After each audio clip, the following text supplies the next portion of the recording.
A very good morning to all the students.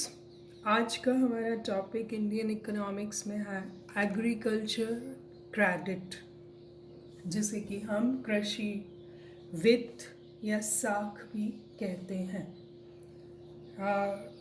इसके main points, what are the problems, what are the solutions, हम सबको discuss करने की कोशिश करेंगे।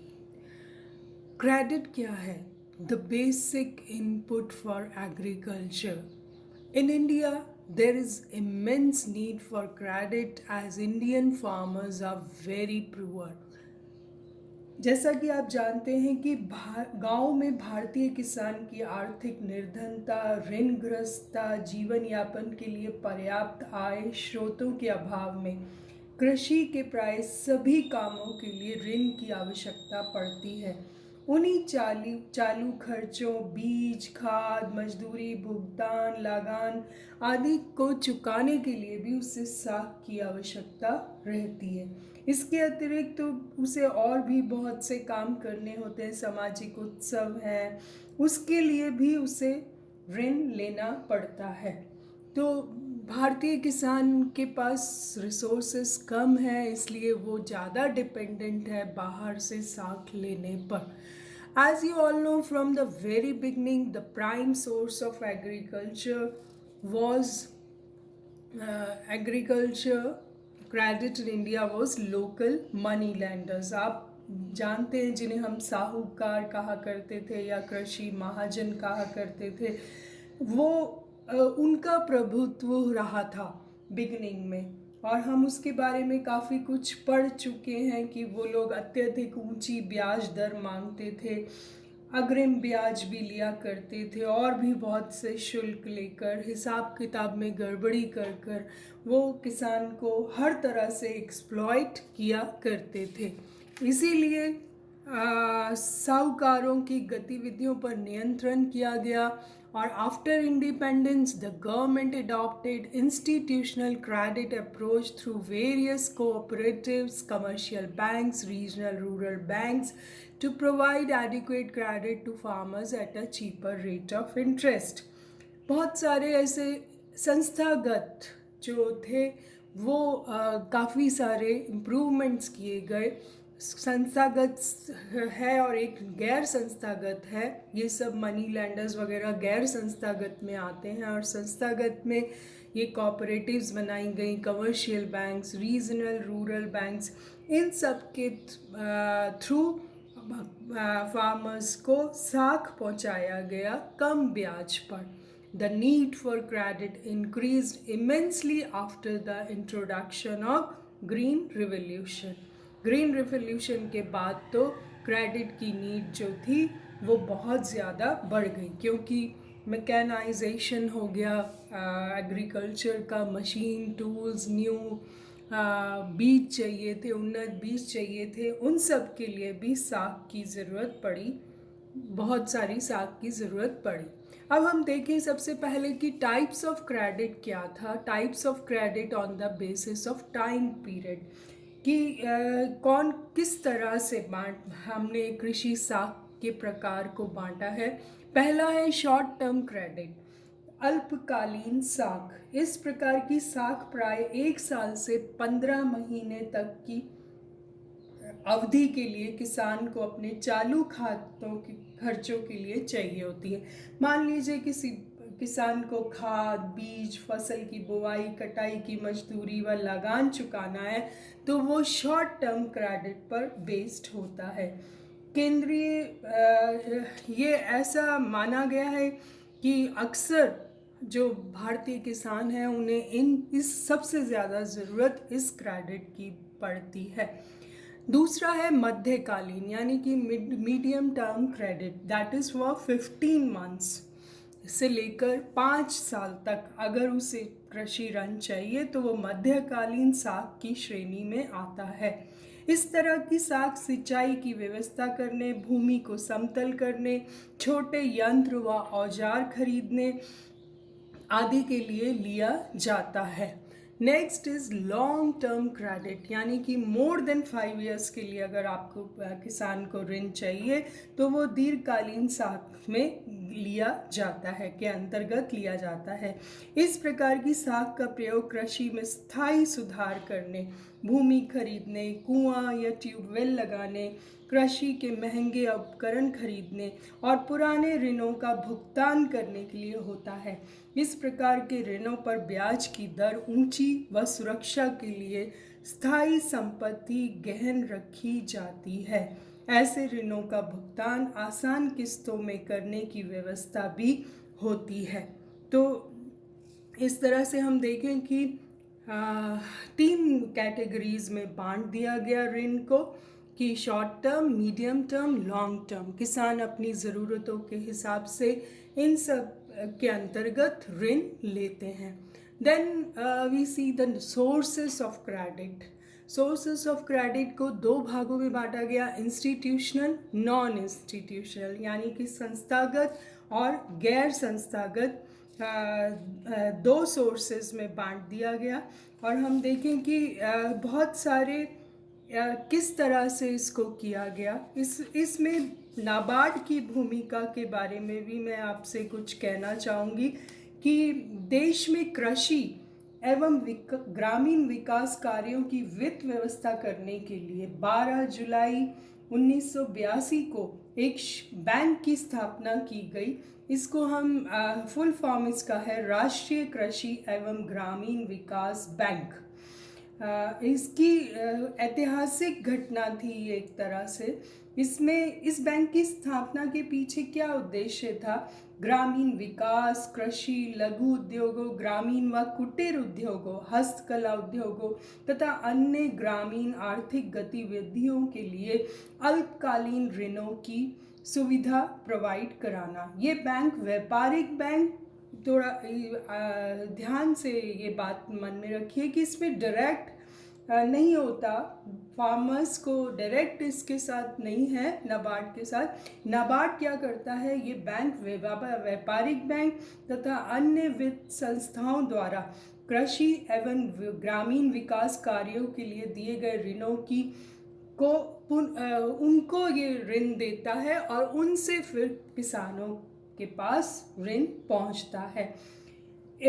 इस बैंक की स्थापना होने पहले आरबीआई ये काम किया करता था। अब इस बैंक की स्थापना के बाद रिजर्व बैंक ने कृषि वित्त का अपना सारा कार्यभार इस बैंक को सौंप दिया है। तो अपने पास कृषि के वित्त कोषों को भी इस बैंक को हस्तांतरित कर दिया है और अब agriculture refinance and development corporation को भी इस बैंक में विलीन कर दिया गया नाबार्ड में, जो कि एक कृषि पुनर्वित्त एवं विकास निगम था, उसको भी इसमें मर्ज कर दिया गया। और अब नाबार्ड इन पूरा काम national bank of agriculture and rural development के नाम से पूरा रूरल डेवलपमेंट, किसानों को वित्त प्रोवाइड करना नाबार्ड को ही ये रिस्पॉन्सिबिलिटी दी गई है। और मैं यहाँ बता दूँ आपको कि नाबार्ड से रिलेटेड बहुत सारे क्वेश्चंस आते हैं। नाबार्ड का प्रधान कार्यालय मुंबई में है, जबकि 25 क्षेत्रीय कार्यालय तथा उप कार्यालय हैं और 5 प्रशिक्षण केंद्र भी हैं। तो इस तरह से नाबार्ड जो है वो भी इसके नाबार्ड के बारे में आप थोड़ा सा देखें, उसके बारे में भी बहुत से क्वेश्चंस आते हैं। अब हम सोर्सेस ऑफ क्रेडिट में डालें तो institutional, non institutional. Non institutional में वही पुराने हैं, मनी लैंडर्स हैं, ट्रेडर्स हैं, कमीशन एजेंट्स हैं, रिलेटिव्स हैं, लैंडलॉर्ड्स हैं। ये सब लोग नॉन इंस्टीट्यूशनल के अंतर्गत आते हैं। जैसा कि हम पहले भी पढ़ चुके हैं कि ये वो लोग हैं जो शोषण करते थे किसानों का, उनसे हाई रेट ऑफ इंटरेस्ट लेते थे। कमीशन एजेंट्स भी होते थे जो जाकर किसानों को ऋण दिलवाते थे, और these people use to exploit the farmer a lot. लेकिन इंस्टीट्यूशनल जो मेजर्स किए गए, सोर्स बनाए गए, उनमें कोऑपरेटिव बैंक्स आते हैं, कमर्शियल बैंक्स आते हैं, रीजनल रूरल बैंक्स जिन्हें आरआरबीज के नाम से जानते हैं, और फिर क्रेडिट सोसाइटीज़ आती हैं। तो ये सब जो है, ये जो साख की समितियां हैं, इन्होंने बहुत काम किया और इन लोगों ने जाकर ऋण पहुंचाया, जैसे कि रिजर्व बैंक, स्टेट बैंक, व्यापारिक बैंक, सहकारी समितियां, भूमि बंधक बैंक तथा कृषि पुनर्वित्त एवं विकास निगम आदि सम्मिलित थे। तो इनके थ्रू नाबार्ड और आरबीआई ने पैसा पहुंचाया, और उसके बाद ये पैसा कैसे पहुंचा किसानों के पास।